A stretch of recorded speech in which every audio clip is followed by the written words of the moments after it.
Salut, bienvenue dans Langue déliée. Bonjour et bienvenue sur Langue déliée. Eh bien alors, on continue, toujours, on est là, à vous informer, à vous divertir, à plein de choses. J'adore, c'est nous. Alors, le thème d'aujourd'hui, qui a été sélectionné parmi les multiples thèmes, c'est le sexe oral. On s'est dit que on va pas hiérarchiser les sujets, mais que c'était un peu une entrée en matière pour d'autres sujets plus tard. Oui. Et du coup, pitié, oh pitié. Attention. On ne parle plus en 2024 de préliminaires. Merci. Non, je pense que c'est important. Et pour cela, j'ai sorti mon plus beau Larousse, ma plus belle définition, et je vais vous la lire. Préliminaire. Adjectif. Déjà, ton ordinateur bancal. Non, ne me jugez pas. Il a traversé justement toutes les études. Toutes mes études, de mon bachelor à mon master. Voilà. Pas de jugement, voilà. Je l'aime d'amour. Il n'y a pas de jugement, exactement. Définition. Donc, adjectif. Je vais prendre ma plus belle voix ASMR juste pour vous. Qui précède et prépare une autre chose considérée plus importante ou principale. Qui sert d'introduction, d'entrée en matière. Plus importante et principale. Non, José. Non, José. Non, José. No c'est bueno. Vraiment. Non, c'est bueno. Vraiment, non. Vraiment, pour le coup. Non. Cette définition, Larousse, s'il te plaît, mets-toi à page. Bon, c'est vraiment c'est pas que Larousse, la définition de préliminaire, mais ouais, du coup, ne peut pas être utilisée pour... Voilà, le sexe oral, c'est pas ok. Exactement. Et justement, sexe oral, ça comprend plusieurs choses, justement. Ça comprend du coup, dans le sexe oral, vraiment, on comprend fellation, cunilingus, anulingus. Le but ici de faire toute cette définition de préliminaire, c'est aussi de poser le point central qui est, on ne hiérarchise pas ici les pratiques sexuelles. Voilà. Du coup, il y a du sexe oral, il y a des caresses, il y a juste de l'intimité en faisant un câlin, en étant proche physiquement, et il y a aussi les pratiques pénétrantes. Ça ne veut pas dire qu'il y a un ordre, ça ne veut pas dire que faire que du sexe oral, ce n'est pas faire de sexe, bien au contraire. C'est tout aussi intime, c'est tout aussi cool, et on peut tout à fait prendre du plaisir que par du sexe oral sans passer par la pénétration, et encore heureux. Ouais. Et voilà, du coup, ça c'est un peu le point central, le point le plus important, je pense, pour débuter cette conversation autour de ces pratiques-là. Et justement, en fait, notre question de départ, c'est en fait de comprendre pourquoi le sexe oral, c'est à la fois un tabou et à la fois aussi, justement, quelque chose de hyper valorisant, complètement paradoxal. Tabou, négativité et hyper positif ensuite. Pourquoi, en fait, on a ces deux pôles-là? Du coup, je pense aussi qu'il y a vraiment un retour à faire sur la création de fausses croyances, de mythes, de peurs qui vont toujours avec... encore, c'est dingue. Qui vont avec les époques, avec les cultures, avec les religions, avec aussi la découverte du plaisir féminin. Waouh, ça existe. Grave. Et on n'est pas là que pour être fécondé et porter des enfants, et que non, c'est pas que parce que pendant longtemps l'église aussi l'église catholique et les religions disaient aussi que les femmes qui avaient du plaisir étaient des hystériques. Voilà. Terme que je bannis de mon vocabulaire, mais là pour exemplifier. Hystérique from utérus. Exact. Et que du coup, les femmes qui étaient un peu dévergondées sexuellement étaient des hystériques, parce que le but principal d'une femme dans la sexualité, c'était simplement de porter des enfants. Grave. Reproduction. Et la conception. Et du coup, pas besoin d'avoir du plaisir pour se reproduire. Ouais, exactement. Allez, basta, c'est bon. Allez, ciao. On est en 2024. Mais justement, d'où le tabou, en fait, c'est que le sexe oral, il est quand même pas mal perçu, justement, pour commencer. Il y a énormément d'injonctions, donc il y a énormément catégories de genre qui viennent interférer dans le sexe oral. On aura par exemple les femmes qui vont être énormément catégorisées comme impures ou bien comme pures selon le sexe oral qui est en question. Alors quand je dis impur, c'est non seulement, bon ça serait, on a dit, un sujet à part, parce qu'aussi dans la pornographie c'est hyper intéressant. C'est des codes qui sont hyper repris. Exactement. Ça on en reparlera à part, mais pour dire que là, pour le sexe oral, eh bien... si on s'attarde sur ça, on a un peu ce côté impur où, ah bah non, elle sait faire des choses, un peu aussi relié justement à la pornographie ou autre, eh bien, non, c'est pas une femme pure, c'est pas une femme mariable, on l'entend ce terme, hein, on l'entend encore et encore. Et on entend aussi souvent... ouais, c'était dingolie et tout, mais c'est pas une meuf avec qui je me mettrais en couple ou que je marierais, quoi. Alors que vraiment, pour des relations sexuelles, it's fine. Exactement. Et de l'autre côté, on a le côté pur où justement, il y a pas de sexe oral qui se fait, donc oui, c'est une fille bien, ah mais je peux plus avec ces trucs-là, c'est une fille bien, c'est une femme bien, je peux plus moi avec ça vraiment. Ouais, et puis la stigmatisation de la salope, qui est reprise souvent dans les pornos d'ailleurs. Enfin voilà, il y a vraiment cette dichotomie entre filles, comme tu dis, fille bien, fille pure et fille impure, fille facile. Et en fait, paradoxalement, encore et encore, il n'y a que des paradoxes ici. Paradoxalement, c'est un sujet central parce que, en même temps, quand c'est pas bien fait, quelque chose qui est pas bien fait, là par exemple, si on se focus par rapport au pur, impur, donc focus sur les vulves, eh bien, ou les pénis, pardon, du coup, eh bien... paradoxalement, quand c'est pas bien fait, on est un peu là, il y a des jugements, il y a des critiques, donc c'est en ce sens-là où c'est à la fois tabou et à la fois hyper central, hyper important. Donc, oui, parce que du coup, quelqu'un qui sait bien le faire est super valorisé, alors que finalement, on n'en parle pas, puis il y a quand même un tabou de, comme on vient de le dire, fille facile ou fille pure, fille respectable. Et du coup, voilà, on va commencer à discuter de ça, à démêler, à comprendre. Et les deux ayant travaillé à Profa, donc nous on faisait de la prévention par les pairs. Du coup, c'est des discours qui sont beaucoup repris par les jeunes, ados. Et du coup, c'est aussi important de pouvoir le poser là parce que s'il y a des jeunes qui nous écoutent, simplement, si vous avez des enfants qui sont ados, si vous-même vous avez été ado, évidemment, mais du coup que vous êtes aussi passé un peu par la construction de ces stéréotypes genrés-là, eh ben, c'est nécessaire d'en parler, c'est nécessaire de déconstruire et en fait, c'est nécessaire aussi de savoir qu'il y a un lieu où on parle de ça et où on explique, on décortique et puis on essaye un petit peu de déconstruire tout ça, quoi. Et de la prévention, effectivement. Ouais. Tout le combo ensemble. C'est vrai que parfois, par exemple, dans nos ateliers, on pouvait voir des personnes qui avaient, en règle générale, la moyenne c'était 15 ans, mais ça pouvait arriver 14, ça pouvait arriver 16, 17, bref. Mais cette moyenne d'âge, et puis en fait, on voit très bien que ces jeunes adolescents, eh bien, ils sont déjà bien inscrits dans justement des injonctions, dans des stéréotypes de genre, et que il y avait parfois des petites insultes qui survolaient, on était là, hop, non. Pas ok.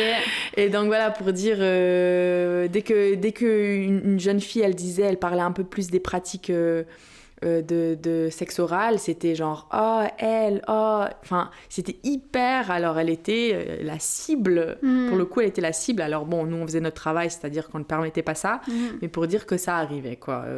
En tout cas, il y avait des commentaires que, nous on freinait direct, mais il y avait des commentaires. Ouais. Quoi.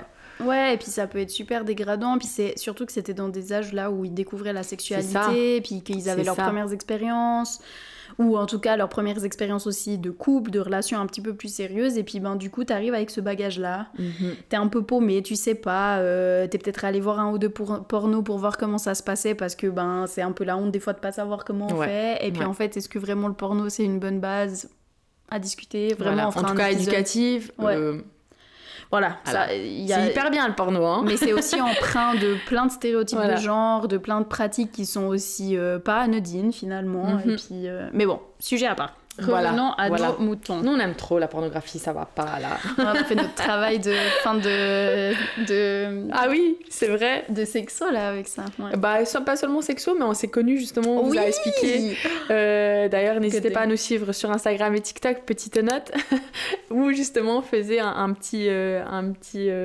post où comment on s'était rencontrés. C'est vrai que c'est tout a commencé par là, quoi. Ouais. Bref, revenons à nos moutons. Sexe oral. Exact.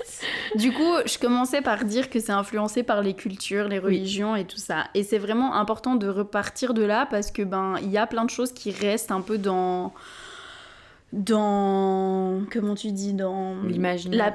L'imaginaire, merci. L'imaginaire commun et collectif de pourquoi il y a des blocages, pourquoi il y a encore des gênes à en parler, à faire certaines pratiques, et aussi pourquoi ça nous influence dans la construction de notre sexualité et dans le fait de dire pas comme ça, pas là, pas et c'est gênant, et voilà. Bah, déjà, je trouve que si on veut s'attarder en termes d'influence culturelle et puis d'influence d'époque, avant tu l'as dit, c'est vrai que le plaisir féminin tout court, c'est quelque chose de relativement nouveau. La représentation du clitoris, je pense que vous avez sûrement été là, en tout cas notre génération est plus vieille, vous avez été là quand ça a commencé à faire du bruit, quand il y a eu des tags un peu partout, des images un peu partout pour représenter ce que c'est un clitoris. Là, on parle de, je sais pas, 10 ans. Ouais, et que ça a enfin été mis dans les manuels scolaires, quoi. Oui. Et anatomiques de médecine. Oui, voilà, exactement. Ouais, simplement. Voilà. Nous avons vécu ce changement. Ouais, je suis d'accord. Nous avons été dans l'ère de la découverte de clitoris, quoi. Alors que pas du tout, ça a été découvert super. Mais en fait, voilà. Mais comme tu disais, les freins culturels, religieux, etc. Époque. Ouais. Et puis justement, ces influences-là culturelles des époques, ça fait que si on parle d'époque, tout simplement, enfin non, en fait, ça va, c'est un peu ensemble, mine de rien. Alors ça peut être séparé, culturel et époque, mais ça va aussi ensemble. Bah oui, ça va ensemble. Voilà, exactement. Eh bien, le plaisir féminin, il n'était pas du tout compris dedans. Ni accepté, souvent. Ni accepté, effectivement. Et puis, ça fait que... on ne faisait pas du tout, par exemple, si on s'attarde sur le cunnilingus, on ne faisait pas de cunnilingus. C'était pas quelque chose qui était observé. C'était des fellations, surtout des fellations et anulingus, plus pour les relations homosexuelles, pour le coup. Maintenant, aujourd'hui, ça s'enlève, en fait, ces catégorisations. L'anulingus n'est pas que pour les personnes homosexuelles. En tout cas, les hommes qui ont du sexe avec les hommes, c'est vraiment pour tout le monde, quoi. Allez, amusez-vous. Ouais. Allez. Ouais, puis avec la libération sexuelle aussi, le fait qu'on découvre la sexualité simplement pour le plaisir des ressentis et non plus pour simplement la conception. Enfin, parce que même, je pense, à une époque, même les fellations n'étaient pas faites parce que finalement, c'était par la pénétration, le plaisir masculin, puis uniquement par la pénétration, et voilà. Et du coup, la libération sexuelle a permis d'ouvrir au niveau des mœurs, de développer du coup différentes pratiques, de découvrir de nouvelles sensations. Et puis c'est de là aussi que peuvent venir du coup certaines limites, certains blocages, certaines manières de penser, mentalité, qui peuvent des fois être restées un petit peu bloquées dans une autre conception. Mais de dire qu'aujourd'hui, en 2024, les pratiques de sexe oral sont démocratisé, si on peut le dire. Et puis, comme tu l'as dit, il y a moins ces catégorisations de l'anulingus, c'est que qui ne se font que chez les personnes homosexuelles, que les cunnilingus ne se font que dans un cadre lesbien. Pas du tout, messieurs, dames. Ouais, clairement. C'est vrai que c'est drôle parce que le cunnilingus est beaucoup plus... Ça a beaucoup plus été accepté comme aussi relation hétérosexuelle, et l'anulingus, c'est encore en travail, hein, mais déjà beaucoup plus ouvert là-dessus. Mais c'est vrai que c'est encore en travail, c'est encore bien catégorisé homosexuel, alors que pas forcément, pas du tout même, mais pour dire qu'il y a encore du travail à faire de ce côté-là. Mais ça viendra, c'est en train de venir. Mais oui, effectivement. Et donc, pour niveau culture, enfin, l'aspect, justement, l'influence culturelle, c'est que ça peut être vraiment considéré comme sale. Tout ce qui est de l'ordre du sexe oral, et particulièrement cunilingus, et peut-être aussi anulingus, je dirais quand même, mais particulièrement le cunilingus, il ramasse, quoi. C'est vraiment considéré comme sale, comme quelque chose un peu mystère. Ce que tu disais avant, c'était hyper bien. Elle a dit, en off, pardon, elle a dit le fait que ce soit un peu mystérieux, tu sais pas où, quoi, comment y aborder. Où sont les éléments? Ouais, voilà. Non, puis oui, aussi avec les règles, c'est souvent perçu comme sale, c'est interne. Voilà, pour les personnes qui ont des vulves, c'est quand même relativement toujours humide. Et voilà, et il y a beaucoup de muqueuses, il y a beaucoup de replis, il y a des poils.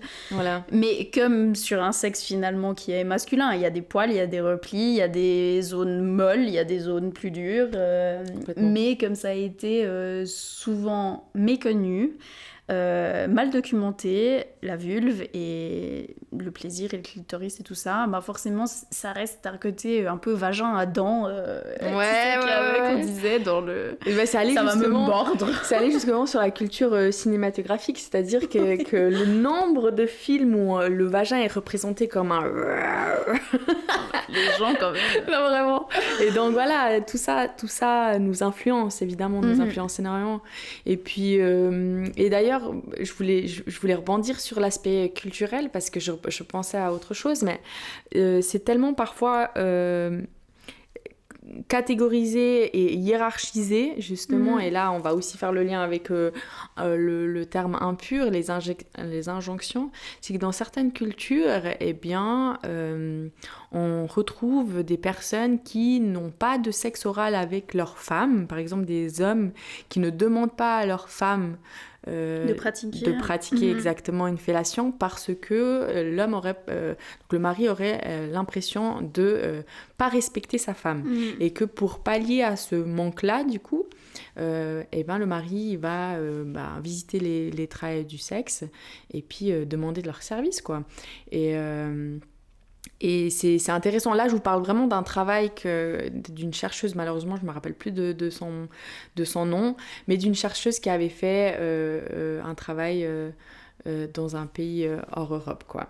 Et c'était intéressant de voir à quel point, en fait, tellement le culturel influence qu'on en vient... à faire d'autres manières. Bon, après, si c'est accepté dans les deux parties et que tout va bien, il n'y a pas de problème, on est bien d'accord, hein. Mais si ça apporte des souffrances, des cachotteries, des ci et ça, ça montre à quel point ça devient lourd. Oui, et puis c'est finalement toute la stigmatisation de nouveau autour de ce sexe oral qui est... si quelqu'un pratique une fellation, c'est dénigrant, c'est être soumis, et pareil pour le cunilingus d'ailleurs, et c'est vraiment dégradant pour l'autre personne qui pratique, quoi. Alors que je pense que si c'est votre conviction propre, je peux le comprendre. Après, je pense que c'est peut-être pas le bon angle, juste dans le sens que pourquoi ? En fait, qu'est-ce que ça crée en vous et pourquoi ça crée ça en vous et pourquoi il y a ce blocage de votre côté, quoi. Parce que ça met aussi des freins à votre sexualité, ça met des freins à votre plaisir, à vos expériences et puis c'est ok d'avoir des limites, je pense, mais ce serait aussi intéressant de se dire... Peut-être il y a une explication derrière ça et puis d'essayer de comprendre et d'investiguer un petit peu pourquoi c'est associé à des émotions aussi négatives. Ouais. La honte, le dégoût, le fait de se sentir soumis, enfin voilà, peut-être. Complètement, je suis très d'accord avec ça.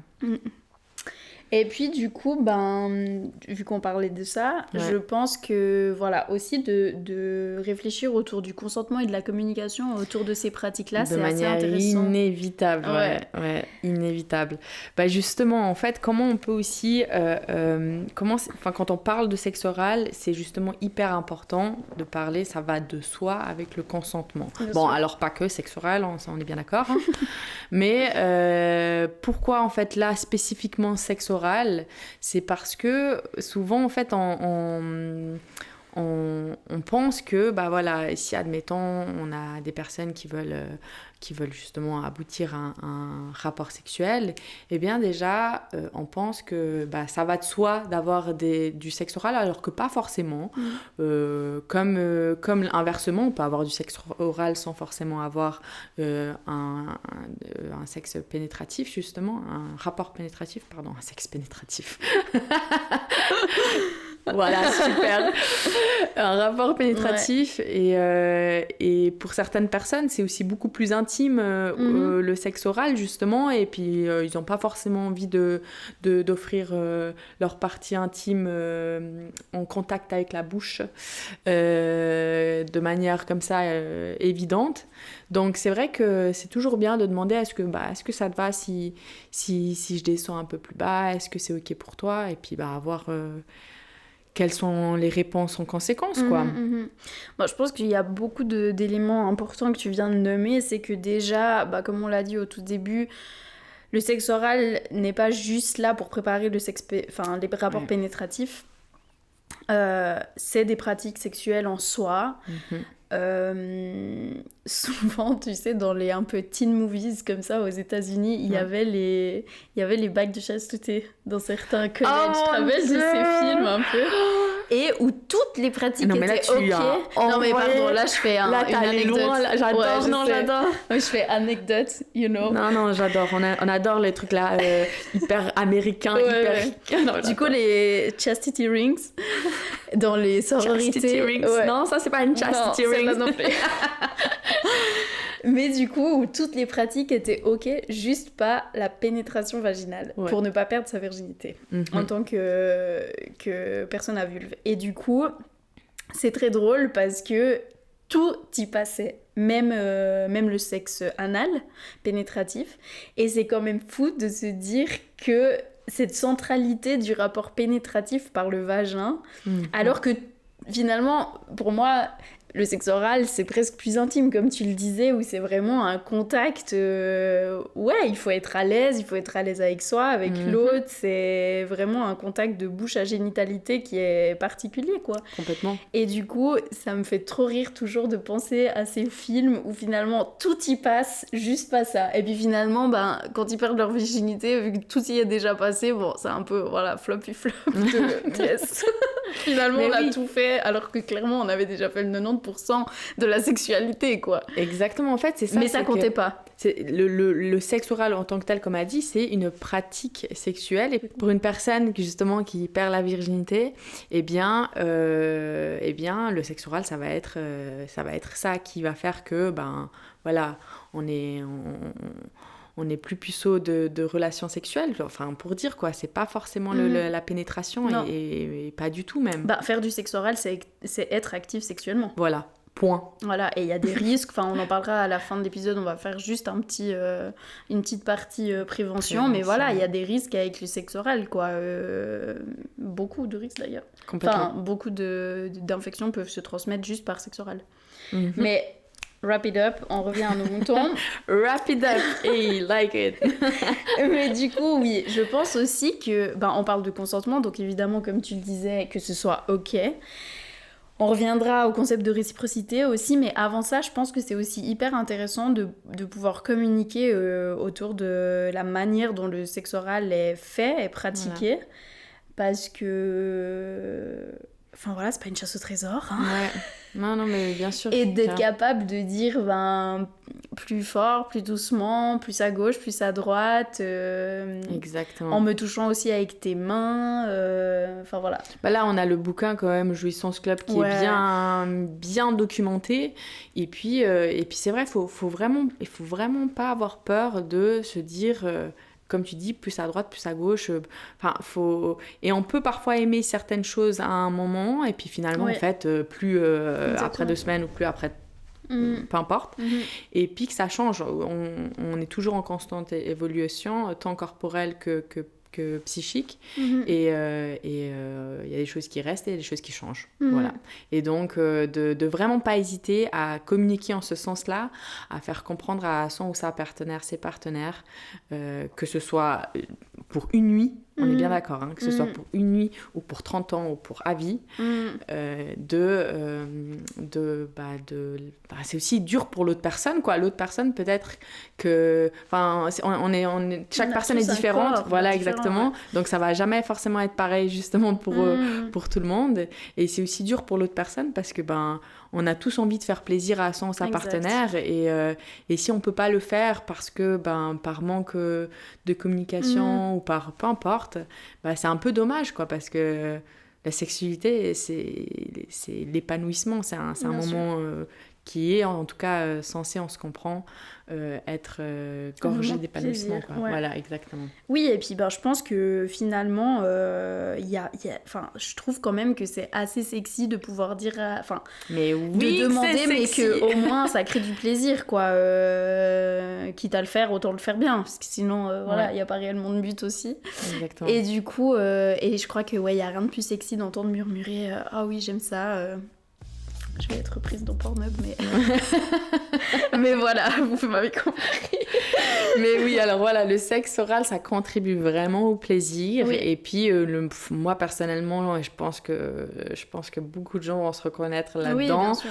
Le nombre de fois où j'entends des personnes me dire si on se base plus sur les cunilingus, ah mais putain, il sait trop bien faire des cunis, ah mais j'ai adoré. Enfin, ça, c'est quelque chose qui ressort énormément quand c'est bien fait, justement. Et puis, quand c'est bien fait parce que, justement, soit on sait bien faire, et puis, voilà. Hein, ou soit parce que ça a été communiqué, ça a été redirigé, voilà, tout ça, quoi. Donc, ça contribue au plaisir, vraiment. Bien sûr. Et pour revenir du coup à l'aspect plutôt consentement, comme je le disais avant, je pense qu'il y a vraiment la thématique de la réciprocité à un peu décortiquer ici. Parce que ça veut pas dire qu'on donne qu'on reçoit. Voilà. Et c'est complètement ok que son ses partenaires aient des limites et ne soient pas à l'aise avec le fait de pratiquer du sexe oral ou de recevoir du sexe oral parce qu'il y a de la gêne. Encore une fois, je pense que à décortiquer, à aller investiguer un petit peu si c'est vraiment un blocage pour nous, le pourquoi du comment et qu'est-ce qu'on pourrait faire pour améliorer ça. Après, si c'est pas une souffrance pour vous, c'est pas une souffrance pour vous, voilà, quoi. Et puis c'est ok, hein, on fait pas de la pression pour que tout le monde fasse du sexe oral. Voilà. Mais voilà, peut-être si ça crée une souffrance et un blocage ou un frein dans votre relation, peut-être pourquoi pas aller de nouveau consulter ou en tout cas s'interroger, lire des choses. Et puis que voilà, souvent on entendait un peu ça aussi dans les cours prefins en disant ah mais si je lui fais un cuni, elle me suce quoi, parce que souvent c'était quand même des relations hétérosexuelles dans les collèges où on allait. Puis c'est drôle, ça va de soi justement la fellation, mais ça va pas de soi. Enfin pour dire c'est toujours un peu la chose presque. Alors là je vais dire un mot obligé. C'est pas qu'on est obligé, c'est juste que ça. C'est encore une fois, comme beaucoup de choses dans les sexualités, il y a une norme qui se crée autour de ça. Et donc, ne pas mal me comprendre sur ça, c'est que c'est absolument pas du tout obligé, mais on a cette pression c'est ça. de norme. Et cette impression que c'est obligatoire. Alors que non, en fait, c'est nous. Si on se sent pas à l'aise, soit avec cette personne, soit avec cette pratique, c'est ma limite. Et du coup, si toi, ça te freine dans le fait de me faire du sexe oral à moi, je peux le respecter et l'entendre parce que c'est aussi ta limite à toi, quoi. Exact. Voilà. On pourrait très bien dire, désolé, en fait... Pas désolé, enfin, on peut si tu veux, enfin, tu fais comme tu veux, ça. Mais je veux dire, voilà, tu dis, aujourd'hui, je me sens pas trop, quoi, j'ai pas trop envie. Mais par contre, moi, ça me dérangerait pas du tout, avec grand plaisir, je te ferai, tu vois, enfin, voilà. C'est vous, quoi. C'est une panoplie de différents, voilà, exactement, différentes options, et puis, à chacun son moment, à chacun son moment. Point. Et ses envies, pardon. À chacun son moment, à chacun ses envies. Et surtout, ça veut pas dire que là, à ce moment-là, c'est pas ok, que ça n'arrivera jamais. Enfin, aussi, ça passe avec la découverte de la sexualité. On commence pas en faisant toutes les pratiques, et c'est normal. Enfin, ça vient par degrés, selon son rythme, selon ses envies, selon aussi ses préférences, finalement. Et ça peut commencer avec ce qu'on aurait l'impression qui serait en dernier, normalement, mais de nouveau, il n'y a pas de norme, il n'y a pas de rythme commun, il n'y a pas de... Voilà. Et c'est ok, et c'est complètement ok. Et ça doit être respecté par vos partenaires, parce que si ça l'est pas, on est quand même sur des agressions sexuelles, sur le fait de se forcer et sur le fait de, après, avoir un trauma ou une mauvaise expérience vis-à-vis de ça, quoi. Puis c'est vrai que c'est souvent hyper sous-estimé, justement, ces aspects-là dans les relations. Parce que souvent, on se dit que c'est en relation, et il faut. Mais en fait, non. Non, il faut pas. rien. Ouais, et il n'y a pas de devoir conjugal. Il n'y a pas de devoir, fini ça. Ouais. Allez, poubelle. Autre époque, justement. Voilà, exactement. À la même époque que le vagin ont des dents. Ouais, grave. Non, voilà. Et puis, pour faciliter des fois les échanges de plus à gauche, comment améliorer l'expérience ensemble, je pense aussi que c'est pas obligé d'être un manuel avec point 1, point 2, point 3 et 15 minutes. Hello, est-ce que tu peux, s'il te plaît, aller plus... Non. You Mais que ça peut être un mouvement. Excuse, désolée. Pardon, je te coupe encore. En fait, j'étais en train d'imaginer, genre en plein rapport, tu sors un livre. Oui. En fait, est-ce que tu peux, s'il te plaît? Ou bien tu mets les checks. Désolée, fallait que je sorte. Vas-y. Mais ça peut être aussi un petit mouvement subtil de corps. Ça peut aussi accompagner un mouvement, l'autre, la tête, la main, à gauche, à droite. Et ça peut aussi dire, écoute, là, je pensais que ça allait me faire du bien, mais...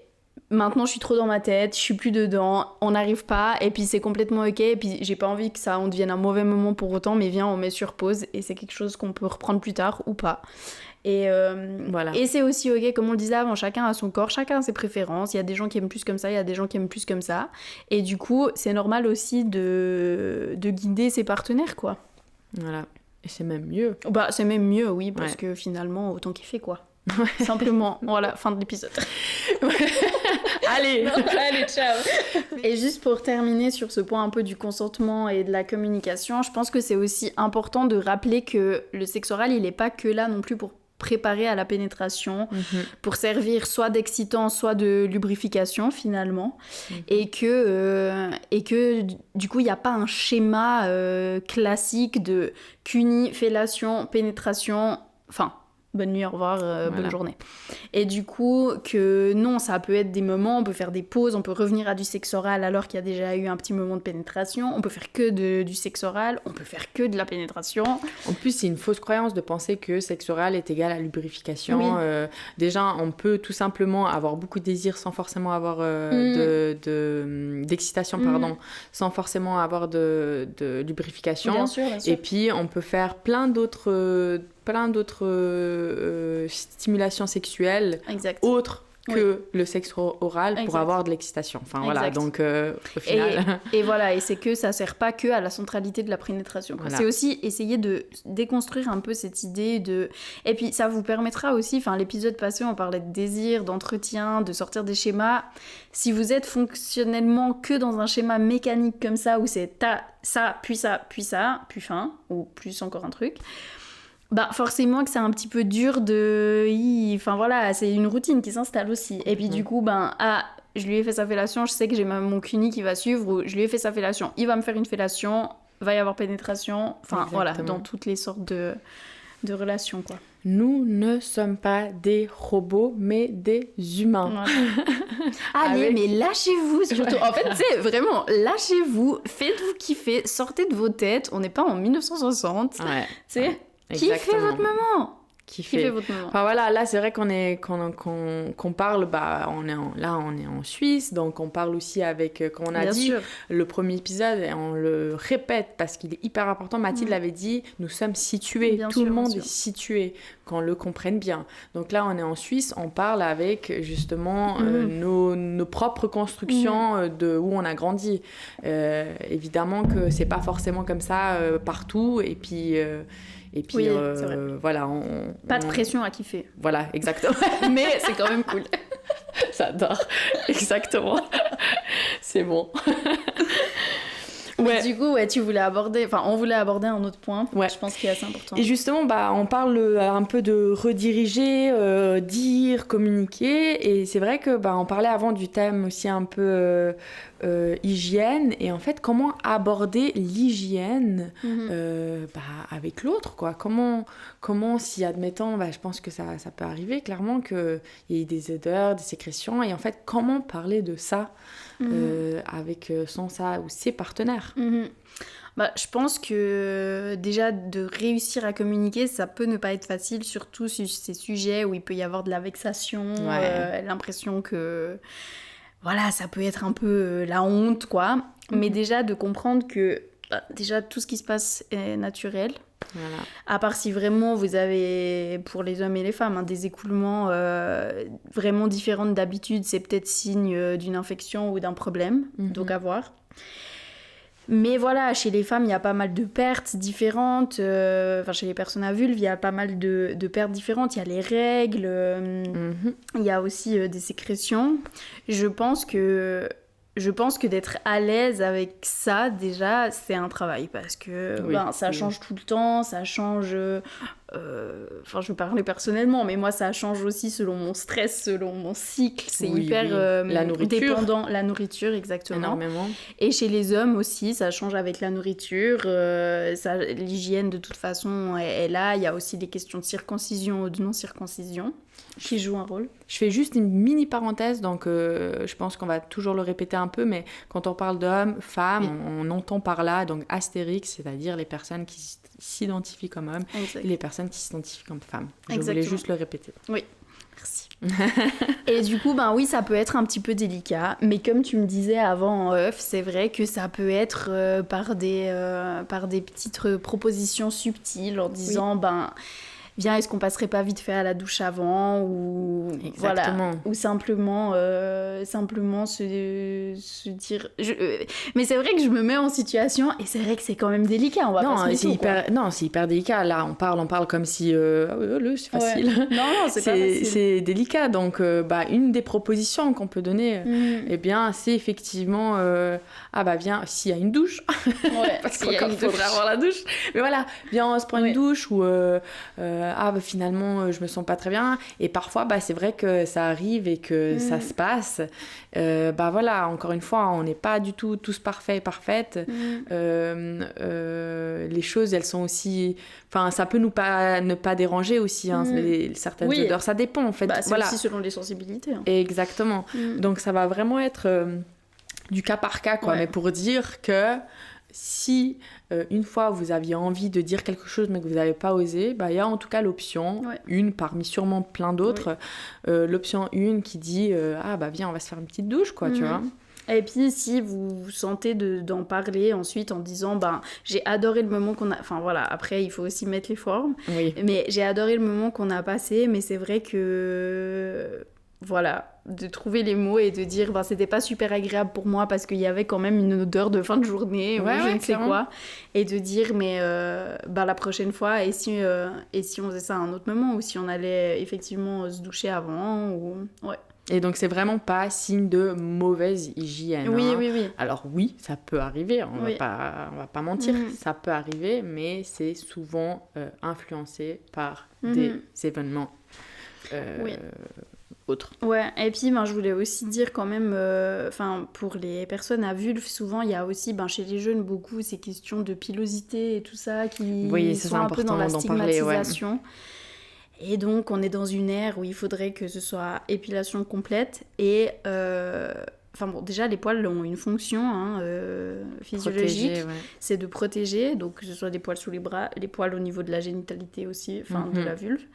Et du coup, ça, franchement, aussi, l'épilation, ça engendre des coûts, que ce soit chez les esthéticiens, esthéticiennes, ou pour les produits qui sont achetés. Souvent, ça revient plus aussi chez les personnes à vulve, quand même, ce stigma-là. Et puis, c'est ok, il faut que vous vous sentiez bien avec votre sexe, quoi, simplement. Et si vous préférez quand il n'y a pas de poils, parce que c'est aussi mieux pour vous, c'est, tant mieux pour vous, mais... essayez de pas non plus vous laisser complètement influencer par vos partenaires, hommes ou femmes d'ailleurs, parce que ça reste votre corps, et du coup vos choix et vos décisions. Et puis je voulais aussi dire que pour l'hygiène intime, pour les personnes à vulve en tout cas... c'est un très warning important, hyper important. c'est pas super sain si jamais de faire des douches vaginales ou de mettre du produit, parce que déjà dans les produits qu'on achète en supermarché de la douche, c'est pas souvent super clean. Il y a des bonnes bactéries dans la flore vaginale et du coup en fait c'est aussi ça qui vous défend contre des éventuelles infections, mais des infections au-delà des infections sexuellement transmissibles, aussi simplement des infections vaginales qu'on se transmet à soi-même, quoi. Enfin, des fois, il peut y arriver. Et du coup, c'est super important de pas doucher continuellement parce que c'est pas super bon. Mais d'ailleurs, comme au niveau de l'anus, je tiens à dire aussi que les douches anales constantes, c'est pas super bon. Non. Parce que là aussi, il y a des bactéries et qui sont bonnes, qui sont là pour gérer au niveau de votre transit et tout ça. Et que du coup, de toute façon, je tiens à préciser qu'au niveau des matières fécales par rapport à l'anus, le dernier bout n'est pas censé être pollué de matière fécale parce qu'on a un sphincter et du coup, toute la partie post-sphincter qui est en fait le canal du début, donc typiquement quand il y a des pratiques pénétratives anales, ça n'est pas sale. Voilà, exactement. Ah, merci, parce que alors là, on l'entend celui-ci. Ouais. Hein. Ah, c'est sale. Mais non, c'est pas sale. Non, mais effectivement, je trouve que c'est important de mettre l'accent sur l'hygiène, la pilosité, les muqueuses. Et en fait, là, maintenant, je pense que ça fait quand même bien le saut. Quand on parle de muqueuses, ça fait quand même bien le saut avec les IST. Et ça, c'est vraiment le côté risque des pratiques... tout court des pratiques sexuelles, donc la sexualité, elle va de façon amener à certains risques. L'essentiel, c'est d'être informé pour pouvoir justement être armé de plein de choses et savoir où se diriger et quoi faire à ce moment-là. Et pour justement le sexe oral, le risque, c'est les IST est égal les infections sexuellement transmissibles. Et on ne parle plus de MST parce que c'est pas une maladie, c'est vraiment une infection qui se soigne et qui part avec un traitement ou avec le temps, ça dépend quel IST. Ou alors, selon aussi les IST, des fois c'est là, mais c'est chronique, mais comme l'herpès par exemple. Ouais, exact. Mais voilà, du coup, ça va être notre petit quart d'heure prévention parce que on pense que c'est quand même important qu'il y ait ces informations qui se retrouvent dans ce podcast. Ouais. Et puis, du coup, de base, pour aussi sortir un petit peu de la stigmatisation des IST, à partir du moment où on est actif ou active sexuellement, il y a 80% de risque, ça c'est vraiment les chiffres, il y a 80% de risque de choper une IST à un moment donné parce que, des fois on est un petit peu tributaire aussi de la décision des autres et puis c'est pas toujours bienveillant et puis c'est pas toujours des gens qui disent la vérité et puis ça fait partie du jeu aussi, quoi. Exactement. Même si nous, de notre côté, on prend toutes les précautions nécessaires. Exactement. Donc déjà, pour au moins citer, avoir les noms au moins des IST. Bon, on a déjà la syphilis, on a gonorrhée, on a la chlamydia, on a l'hépatite A, B, C, on a donc l'herpès, tu as dit, le papillomavirus, on a, et aussi on va mettre le VIH. C'est juste qu'en fait, il est mis à part parce que justement les traitements sont différents, le dépistage est différent, donc c'est vrai qu'il est mis à part, mais c'est en soi un virus, donc c'est une infection sexuellement transmissible. Donc on a tout ça, pardon. Non. Et puis, du coup, pour le sexe oral, c'est vrai que y a un risque parce que c'est un contact bucco-génital, on appelle ça, donc bouche-génitalité. Et puis, mais sachez aussi que ces IST, peuvent se transmettre simplement avec des caresses et puis des mélanges de fluides, donc de contact sexe à sexe, mais sans pénétration aussi, par exemple. Voilà. Et puis que, si vous voulez vous informer plus en avant sur les spécificités de chacune de ces infections, il y a plein de ressources disponibles. Il y a le site de santé sexuelle qui est très bien fait. Il y a le site aussi ciao.ch où vous pouvez poser des questions sur les différents sites cantonaux, donc le CIP en Valais, Profa sur le canton de Vaud, le GSN à Neuchâtel. Et si jamais, aussi sur la page Mémosexo, il y a ces informations. Ah, super. Mais oui, et du coup, il y a quand même des façons de prévenir ça. Voilà, effectivement, là, vu que justement on parle d'IST, en fait, si on s'attarde, donc pas VIH, on va parler de syphilis, gonorrhée, papillomavirus, enfin les autres. Alors, dans le 80% des cas, faut pas oublier qu'il n'y a pas de symptômes. Hein. Déjà, on va commencer par là, 80% des cas, il n'y a pas de symptômes. Et puis, quand on parlait des odeurs, c'est que, déjà, pour que ce soit détecté, il faut attendre 2 semaines après le rapport sexuel. Et après le rapport, eh bien, si on voit que justement, il y a des nouvelles odeurs qui sont pas très, qu'on connaît pas, qui paraissent particulières. Exactement, ou peut-être aussi qui grattent ou autre, eh bien, effectivement, c'est bien d'aller faire un petit dépistage. Et dans tous les cas, c'est bien d'en faire 1 fois par année. Justement, comme tu as dit, si du moment où on a une sexualité active. Merci. Merci, j'adore cette compliment. Et oui, et sinon, c'est... Voilà, il n'y a pas 1000 manières de s'en protéger. Hein. C'est les préservatifs, il y a les digues dentaires. Alors, on donne quand même le nom des digues dentaires, même si on sait que l'utilisation, elle n'est pas optimale, que c'est pas hyper courant, cette utilisation-là. Si jamais vous n'avez pas de digue dentaire, mais que vous recherchez comment protéger un contact bucco-génital avec une vulve, vous pouvez couper un préservatif en 2. Voilà, ou même prendre les... Oui, le papier cellophane. Ouais, le papier cellophane, si vraiment. Alors, donc après, là, on vous donne tout. Hein. Oui, là, c'est pas super glamour, j'avoue, mais si vous avez vraiment peur d'un risque, voilà comment vous pouvez faire, quoi. Exactement. Et donc voilà, c'est vraiment important de s'attarder sur tout ça. Et vraiment, par contre, je mets l'accent sur ça parce que c'est quelque chose qui s'est beaucoup perdu avec l'arrivée de la contraception et surtout le fait que ça, c'est même pas après l'arrivée, le fait que ça a été vraiment posé dans nos sociétés.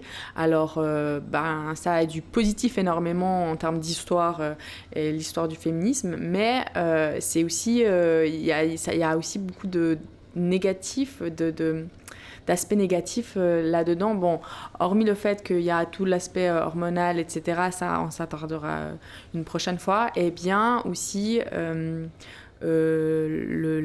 souvent les gens ont une contraception et se disent alors pas besoin du préservatif, mais la contraception ne protège pas contre les IST, qu'on soit bien clair, ni contre le VIH. Exactement, pardon. Tu le comprenais, mais voilà, juste pour bien être clair. Non, c'est très très bien. Et donc voilà, c'est important de dire que si on veut pas avoir une IST, ce sera contraception plus préservatif. Et rien n'est 100%, que ce soit en termes contraceptifs ou IST, rien n'est 100%. Oui. Alors, on ne veut pas vous faire peur et vous dire non.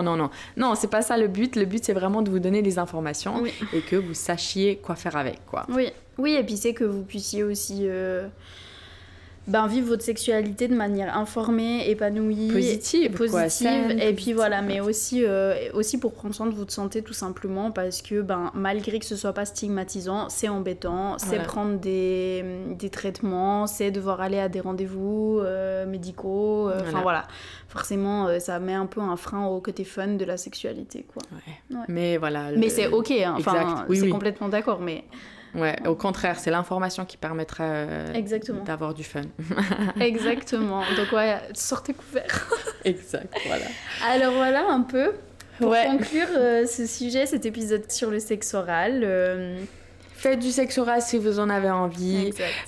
Partagez vos envies, redirigez votre partenaire.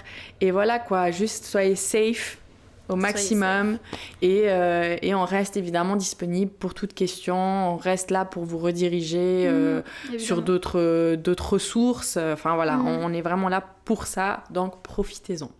Voilà, et je dirais encore, faites les choses en âme et conscience, donc respectez vos limites, et puis sinon, voilà, amusez-vous. Je redis Jouissance Club parce que je pense que c'est un manuel à avoir, parce que c'est plein de bons tips, c'est plein d'explications, c'est super bienveillant aussi comme bouquin. Et du coup, voilà, n'hésitez pas aussi à nous partager effectivement vos retours, vos questions, s'il y avait une envie d'aller plus profondément sur un certain point. Et puis, suivez-nous sur Instagram, suivez-nous sur TikTok, écoutez notre chaîne Spotify, et on vous dit ciao, et on vous dit rendez-vous pour la prochaine. Bisous. Bye bye. Ciao.